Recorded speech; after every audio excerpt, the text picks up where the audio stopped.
Yes, so here first we will start our chapter tooth structure and function. Fine.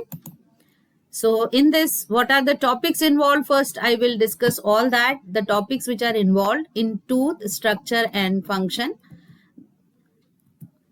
So we are going to study this in content, that the structure of tooth and different types of teeth, structure of tooth with the help of diagram. So I said you that diagram is must. Okay. So here you means just that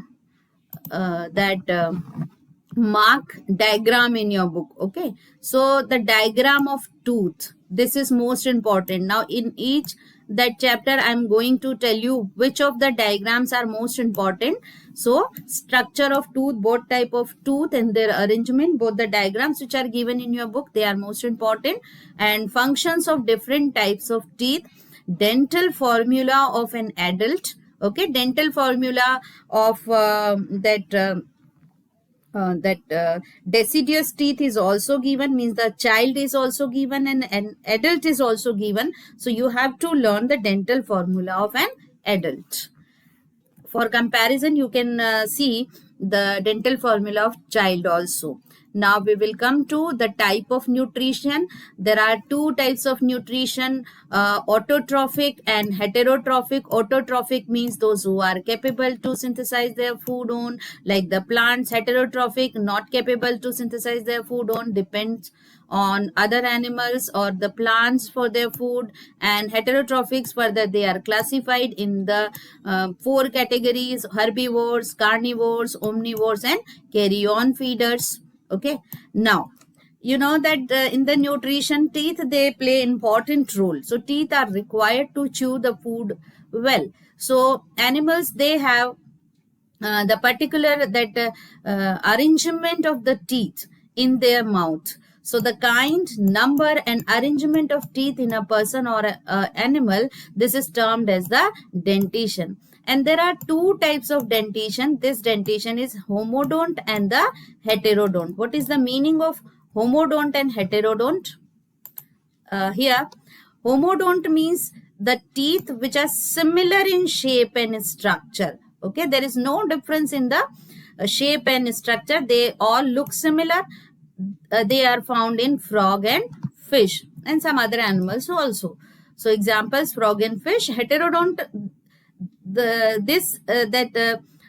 teeth, they are not similar in shape and structure. They are found in cows and humans. We also have heterodont condition. I will show you through the diagram. Here you will see that in homodont condition, further you can see here that all the teeth, they are similar in shape and structure, but in heterodont condition you will see each of the teeth has here means a different shape and the size here. So this condition is known as the heterodont. Here also you can see the heterodont condition here, that the front one, the incisors, then the canines, then the premolars, and the last three, they are the molars. So here in fishes you will see the homodont condition, and in the other animals like cows, here you will see the heterodont condition. Whether it is carnivore or herbivores, or these animals, they have this heterodont condition. Now we will come to the human dentition. So in human dentition also you will see all the teeth are not in similar shape and size. So when you observe them, you will see there is different in size and shape of the structure. So on that basis we will see here the different type of teeth in the human mouth. They are canines, molars, premolars and incisors. So canines are strong and pointed, and they are used for tearing the food, and we use them to tear off a piece of tough food like meat or the fruit, those who have the hard shell. Molars, they are the broad one and flat on the top. So molars, when you see, they are broad one and they are flat on the top for that crushing and grinding the food. So molars का main function होता है crush करना और grind करना food को. और जो premolars होते हैं, they have the features of both canines and molars there. Here premolars के अंदर जो है वो भी टेयरिंग और क्रशिंग, ग्राइंडिंग और क्रशिंग का फंक्शन करते हैं, means all these functions are done together by the प्रीमोलार्स।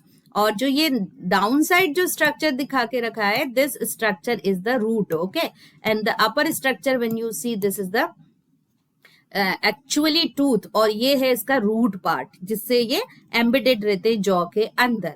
And next is incisors. So incisors are the sharp blade-like structures, and they are used to cut the food.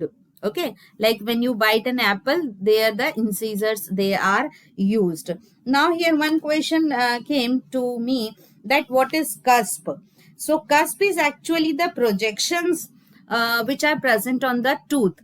So I will show you here in the detail that you will see here in this diagram also, that upper side you will see, okay, here that these are the projections. Here also you see that only one projection is seen here in the premolars. In molars you will see that here the two projections are there. So these projections on the surface of tooth, they are termed as cusps.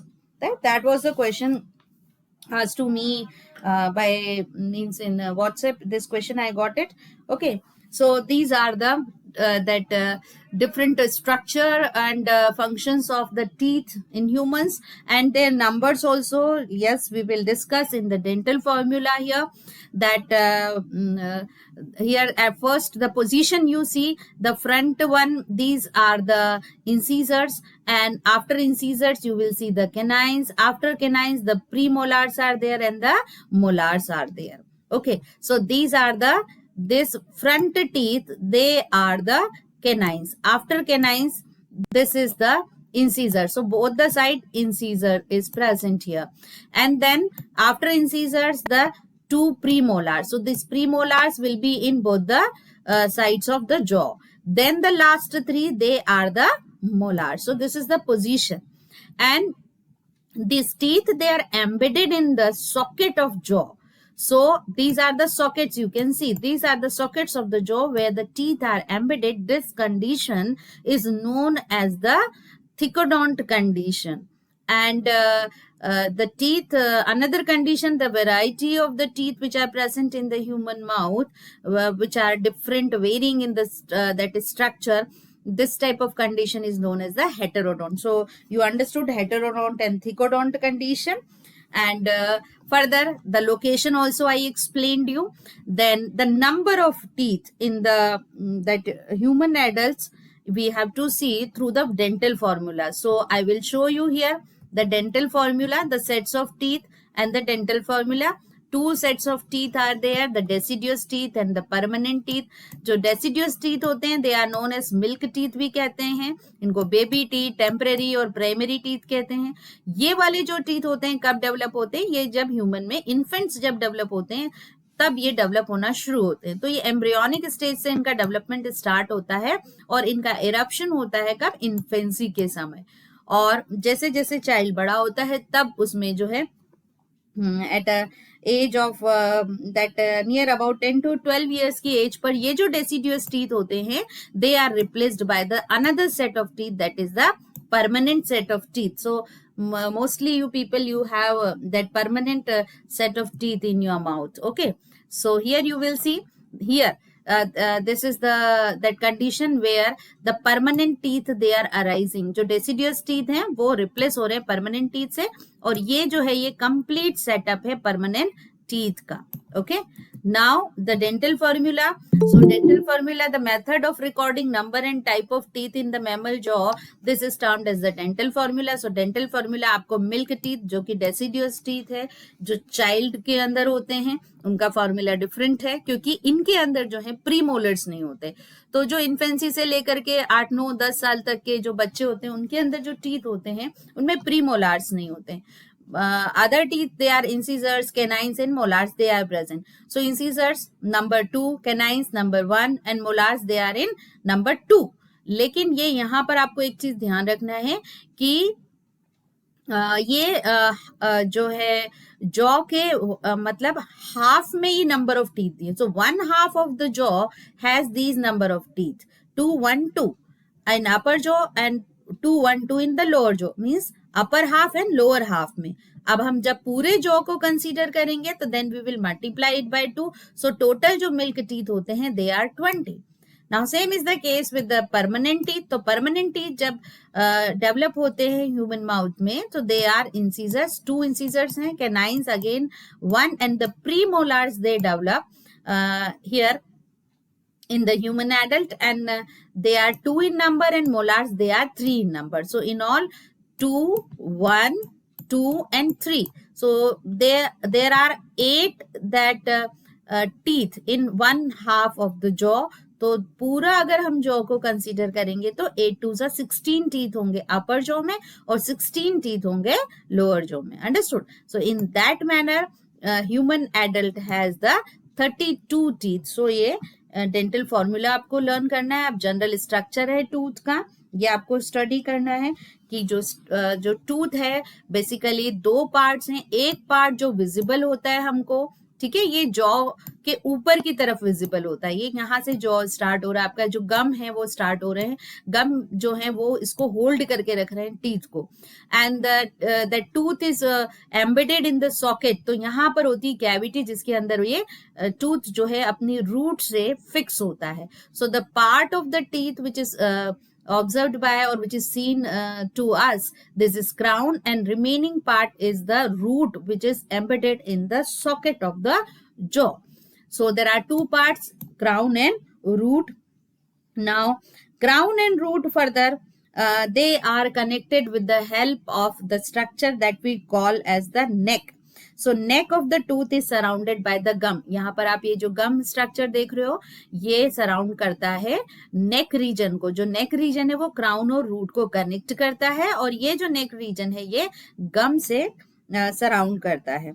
और जो crown है उसका outer most जो layer होती है, this outer most layer, this is termed as the enamel, and enamel is the hardest substance in the body, you know. This is actually the part which is used to chew the food and being hard in nature. And beneath the enamel another structure which is known as the dentine, और enamel के बिल्कुल नीचे ये यहाँ पर ये dentine present होता है, ठीक है। और ये dentine जो है ये बल्क बनाता है टूथ का।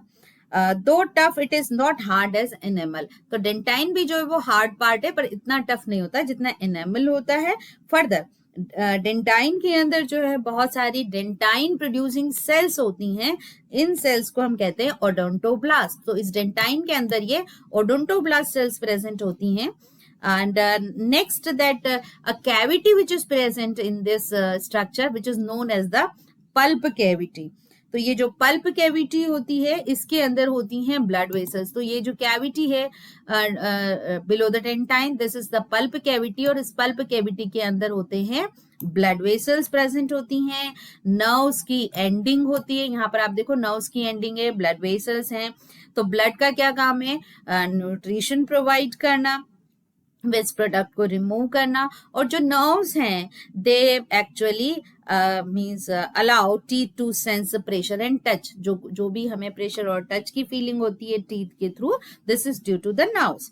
इसके अलावा रूट जो है टूथ की वो कवर्ड होती है एक हार्ड स्ट्रक्चर से। ये जो आप देख रहे हो hard structure, this is termed as the cementum. Okay, so root is surrounded by the hard structure which is known as the cement or cementum. Fine.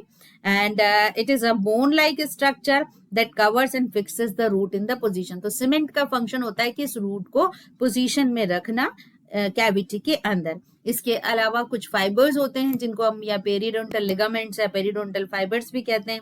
ये जो है कनेक्ट करते हैं सीमेंट को at one end and the jaw bone at the another hand to hold the tooth firmly in the position. So cementum का क्या, इसका periodontal fibres का क्या काम होता है? ये रूट और जो सीमेंटम है इन दोनों को होल्ड करके रखता है, फिक्स करके रखता है। तो ये हुआ आपका टूथ का स्ट्रक्चर। सो इसको अच्छे से आपको स्टडी करना है।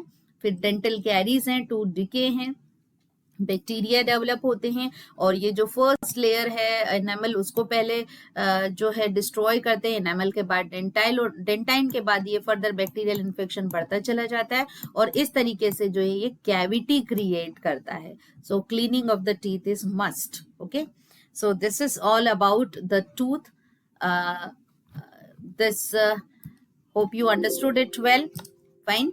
Now I am going to discuss the another portion. Okay, till here that whatever doubts I received I explained you well. Fine. Cusp एक डाउट आया था कि cusp क्या होते हैं, and diagram already I am discussing. Homodont and heterodont condition I have explained you.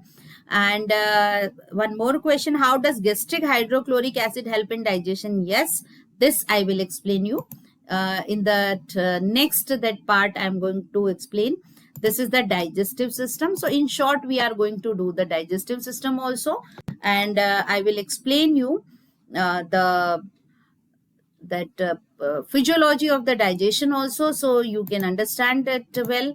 Some questions are related with the physiology of digestion. So in digestive system, you have the organs, digestive glands function, and including enzymes and their function in the digestion. Okay, so brief idea of peristalsis is also there.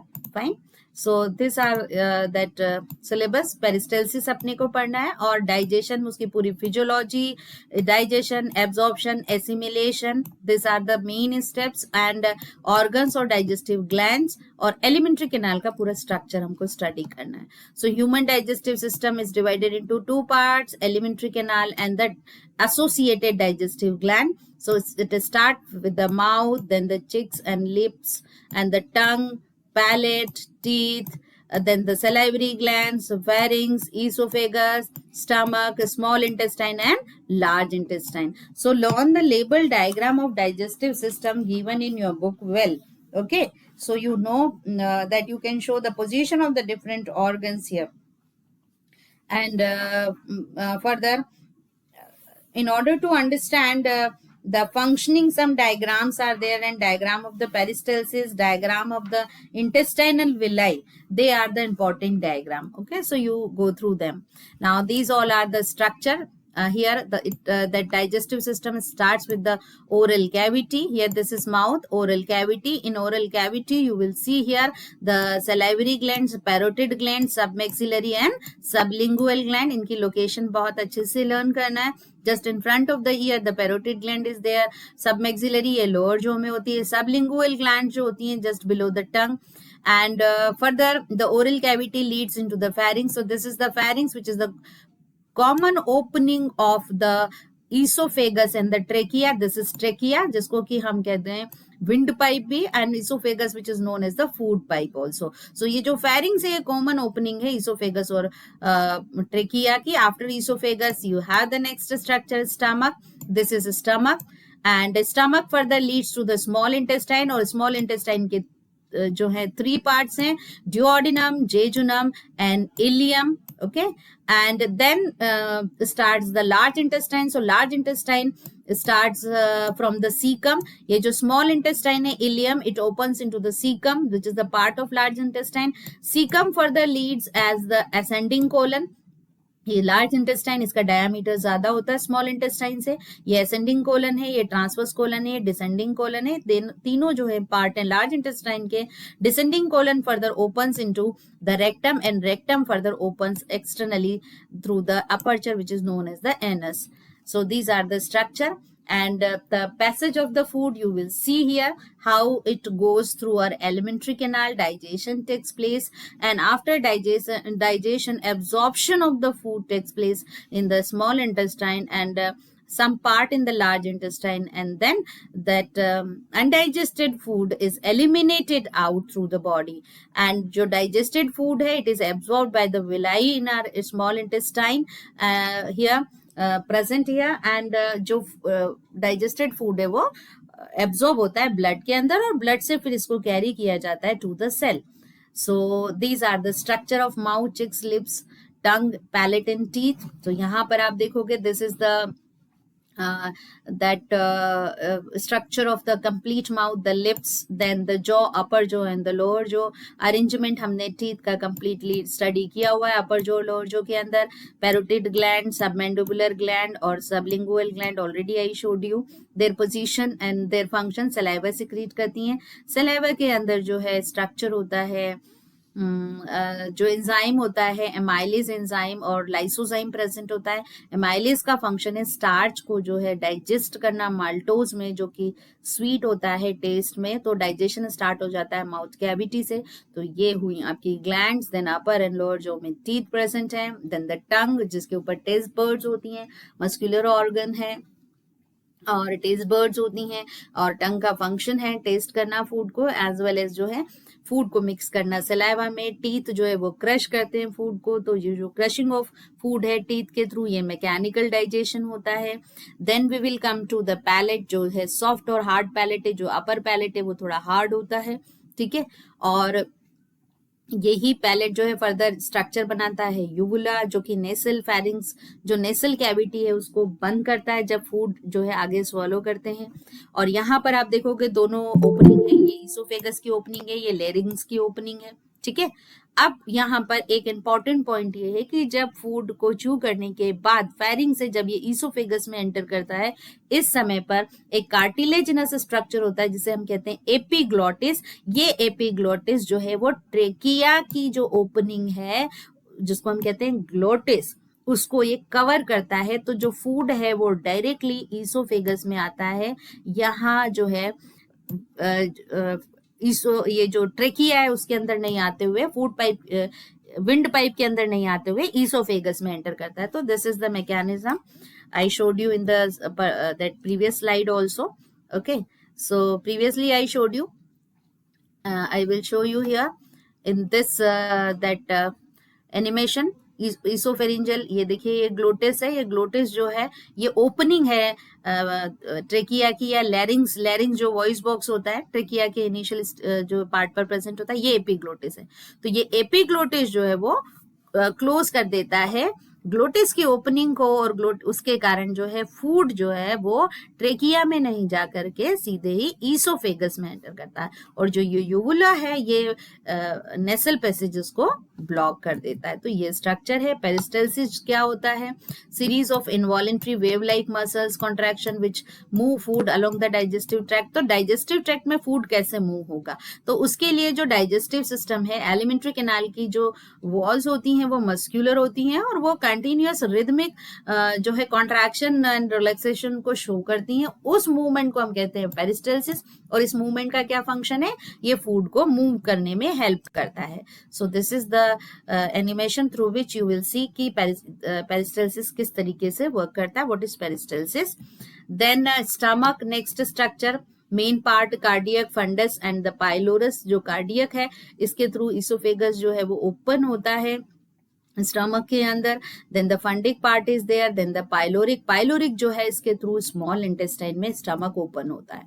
And further small intestine के 3 parts हैं, duodenum, jejunum and ileum. यहाँ पर most important thing ये है कि जो internal wall होती है इंटेस्टाइन की, उसके अंदर होते हैं विलाई। इनको कहते हैं हम विलाई, इंटेस्टाइनल विलाई, और फिंगर लाइक प्रोजेक्शंस होते हैं जो कि डाइजेशन का और एब्जॉर्प्शन का के लिए सरफेस एरिया को इंक्रीज कर देते हैं। तो मैक्सिमम एब्जॉर्प्शन होता है डाइजेस्टेड फूड का स्मॉल इंटेस्टाइन में। डाइजेशन के अलावा स्मॉल इंटेस्टाइन में एब्जॉर्प्शन भी होता है। Then the large intestine, I explained you कि सीकम से स्टार्ट होता है। सीकम के यहाँ पर एक स्ट्रक्चर होता है अपेंडिक्स, जिसको कहते हैं वर्मी फॉर्म अपेंडिक्स। ये वेस्टिजियल ऑर्गन है, इसका ह्यूमन बीइंग में कोई फंक्शन नहीं होता है। हमारे जो एंसेस्टर्स थे उसमें ये स्ट्रक्चर जो था ये एक्टिव हुआ करता था, लेकिन अब इसकी जो है यूटिलिटी खत्म हो गई क्योंकि ये सेल्यूलोज डाइजेशन में हेल्प करता था। अब हम क्या करते हैं? कुक्ड फूड को खाते हैं, इसलिए इसकी कोई यूटिलिटी नहीं है। तो ये वेस्टिजियल ऑर्गन की तरह हो गए। अब सीकम है, सीकम के अंदर जो है सिम्बायोटिक बैक्टीरिया या जो यूजफुल बैक्टीरिया होते हैं वो हमारे सीकम वाले पार्ट में होते हैं, लार्ज इंटेस्टाइन के। ये भी जो है डाइजेशन में हेल्प करते हैं। एंड देन आफ्टर जो है ये तीनों पार्ट्स मैं आपको बता चुकी हूँ, ascending colon, transverse colon and the descending colon. And then it opens in the rectum and then to the anus. Main function है यहाँ पर जो है वाटर का एब्जॉर्प्शन करना, और जो अनडाइजेस्टेड फूड होता है वो जो है लार्ज इंटेस्टाइन के अंदर स्टोर होता है, और फर्दर जो है ये यहाँ से जो है रेक्टम और एनस के थ्रू जो है एक्सपेल कर दिया जाता है जिसे कहते हैं हम डिफिकेशन। अब ये है पेंक्रियास, दैट डाइजेस्टिव ग्लैंड, जैसे सलाइवरी ग्लैंड हमने पढ़ ली है, तो डाइजेस्टिव ग्लैंड में लीवर है। लीवर की आपको लोकेशन और फंक्शन मेनली स्टडी करना है। तो जो लीवर है लार्जेस्ट ग्लैंड है ह्यूमन बीइंग की, और ये अपर राइट साइड जो होती है एब्डोमिनल कैविटी की, वहां पर इसका लोकेशन होता है। इसका जो मेन फंक्शन है वो बाइल जूस को प्रोड्यूस करना है। ये जो बाइल जूस जो है वो यहाँ पर जो है स्टोर होता है स्ट्रक्चर के अंदर। ये जो गॉल ब्लैडर है इसके अंदर स्टोर होता है, और फिर यहाँ से जो है डक्ट्स के थ्रू, जिसको हम कहते हैं हिपेटिक डक्ट्स, जो कि पेंक्रियास से जो डक्ट आ रही पेंक्रियाटिक डक्ट के साथ मिल करके ये दोनों सिक्रीशन जो है स्मॉल इंटेस्टाइन में पोर किया जाता है। तो पेंक्रियास भी जो है वो अनदर डाइजेस्टिव ग्लैंड है। ये पेंक्रियास कहाँ पर लोकेटेड होती है? जो स्मॉल इंटेस्टाइन का पार्ट है, सी शेप पार्ट जो है, जिसको हम कहते हैं डियोडिनम, डियोडिनम के सी शेप पार्ट में लोकेशन होती है पेंक्रियास की, और दोनों ही जो है वो जूसेस सिक्रीट करते हैं। लीवर जो जूस सिक्रीट करता है उसको हम बाइल जूस कहते हैं, उसके अंदर एंजाइम्स नहीं होते हैं। और पेंक्रियाटिक जूस जो सिक्रीट होता है पेंक्रियास से, उसके अंदर डाइजेस्टिव एंजाइम होते हैं, और ये दोनों सिक्रीशन जो है वो स्मॉल इंटेस्टाइन में पोर कर दिए जाते हैं। This is explained bye me already. Okay, this is showing the path, and these are some questions which I have asked in the previous class also, that दिमाग की बत्ती जलाओ, it was that quiz I kept for them. So if you are able to answer, kindly answer. Name the movement shown in the diagram. कौन सा movement है ये diagram में? Quick answer, quick होना चाहिए, and tell me your name also who is answering. Which of the movement shown here in this part of the alimentary canal? Quick children, which of the movement is this? So no answer I am getting. Okay children, I think you are not listening here. Children are not being active. Now Keval is joining the class. Yes children, are you listening me, able to hear me, getting my voice? Yes sir. Why are you not answering?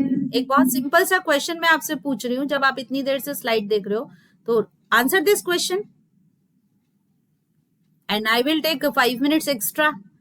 आपको physiology digestion के in short में बताऊंगी, उसमें आपको क्या learn करना है। So answer this question. Fine, कौन सा मूवमेंट है ये? जो कंटिन्यूअस रिदमिक मूवमेंट होता है उसे क्या कहते हैं? Ma'am the peristaltic movement. Peristalsis. बेटा रीड करो, चैप्टर रीड नहीं कर रहे हो। Peristalsis, very good. The 3 secretions during digestion in organ shown. कौन सा ऑर्गन शोन है यहाँ पर? Which of the organ is this?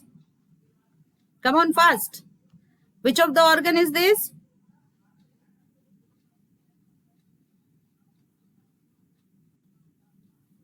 None of you are answering, then the remaining part further I will not continue if I will not get any answer.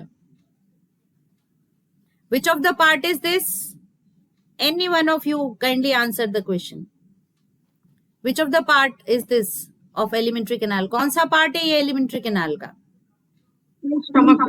Very good. Stomach. कौन कौन से secretions होते हैं stomach के अंदर?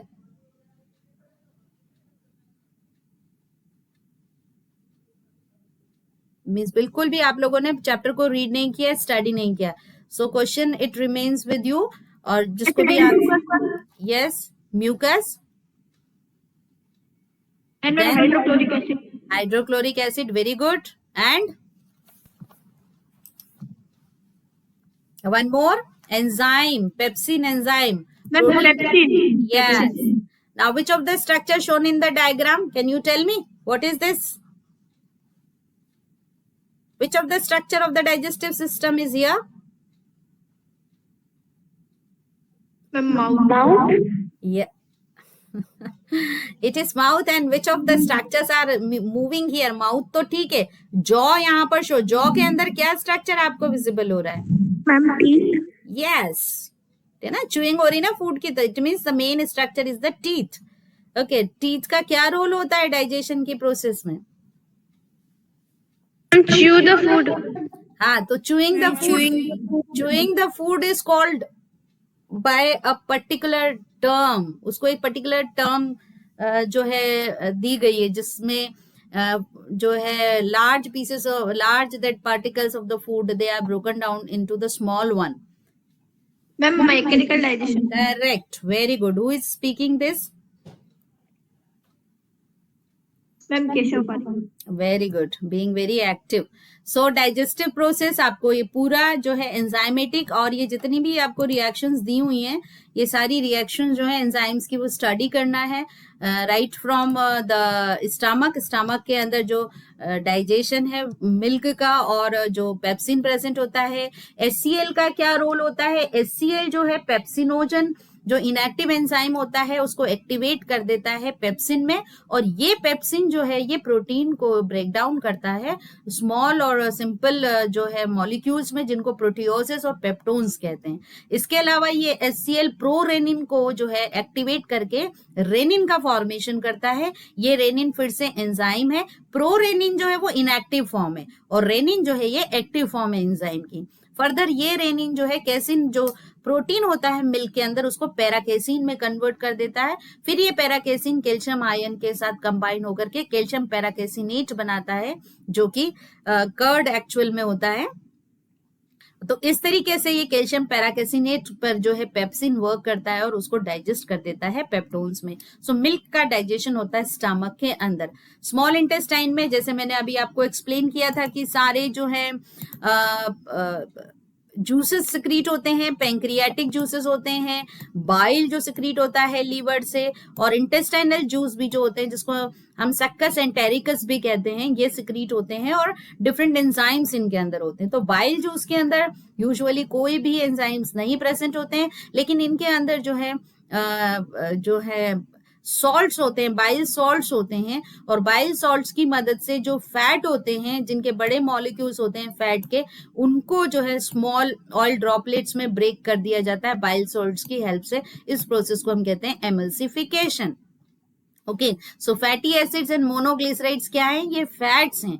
ये एमल्सिफाई होते हैं बाइल सॉल्ट से, और इसके बाद जो है छोटे छोटे मॉलिक्यूल्स बनते हैं, फैट के ड्रॉपलेट्स बनते हैं फैट के. इस प्रोसेस को हम कहते हैं एमल्सिफिकेशन. फिर पैंक्रियाटिक जूस और उसके एंजाइम, ये कंप्लीट फंक्शन आपकी बुक के अंदर जो है ऑलरेडी प्रिंटेड है, that you do from there, and still if you have any doubt you can ask. Okay, digestion complete हो गया. अब उसके बाद लार्ज इंटेस्टाइन के अंदर एब्जॉर्प्शन होगा और स्मॉल इंटेस्टाइन के अंदर एब्जॉर्प्शन होगा. ये एब्जॉर्प्शन होता है विलाई के थ्रू. This villi I have explained you already. Fine. Villi supplied होती है ब्लड कैपिलरीज से और लेक्टियल से. जो ये लेक्टियल्स होती हैं, लिम्फ वेसल्स होती हैं, जो कि फैट को एब्जॉर्ब करती हैं, और ब्लड कैपिलरीज में बाकी सारे जो है ग्लूकोज और other that carbohydrates, they are absorbed in the blood. Okay, और लेक्टियल्स जो है इनके अंदर लिम्फ प्रेजेंट होता है, जो कि फैट को एब्जॉर्ब करते हैं. ठीक है, और ये विलाई फर्दर जो है और भी स्मॉल शॉर्ट स्ट्रक्चर्स बनाती है, जिनको माइक्रोविलाई कहते हैं. इनका मेन फंक्शन है एब्जॉर्प्टिव सरफेस को इंक्रीज करना है इंटेस्टाइन के अंदर. ठीक है, so this is about that absorption, and the main what should I say, the steps involved in the digestive system, they are ingestion, जिसमें कि फूड को इंटेक करते हैं, डाइजेशन, जिसमें कि फूड को ब्रेक डाउन किया जाता है इतने स्मॉल दैट पार्टिकल्स में कि जिसको एब्जॉर्ब किया जा सके. देन मैकेनिकल डाइजेशन, जो फिजिकल ब्रेक डाउन है फूड का. केमिकल डाइजेशन, जो एंजाइम की मदद से मैक्रोमोलिक्यूल्स मोनोमर्स में ब्रेक डाउन होते हैं, और उसके बाद ये मोनोमर्स का एब्जॉर्प्शन होता है, और एब्जॉर्प्शन होता है ब्लड के थ्रू, और ब्लड के थ्रू जो है डिफरेंट बॉडी पार्ट्स में इसको ट्रांसफर किया जाता है. देन लास्ट है एलिमिनेशन. एलिमिनेशन मतलब डिफिकेशन. जो अनडाइजेस्टेड फूड है, it goes out through the anus, that is the defecation. So these are the main process involve. Food test अभी मैंने आपको रिसेंटली जो है एक्सप्लेन किए हैं. रिड्यूसिंग शुगर के लिए बेनेडिक्ट टेस्ट है, and then the next iodine test है, जो स्टार्च की प्रेजेंट को पता लगाता है फूड के अंदर. फैट का जो टेस्ट है ना, ट्रांसल्यूसेंट टेस्ट जो हम करते हैं, पेपर टेस्ट. जेंथोप्रोटिक टेस्ट है, जिसको हम करते हैं प्रोटीन की प्रेजेंस के लिए. Okay, so this you further one more time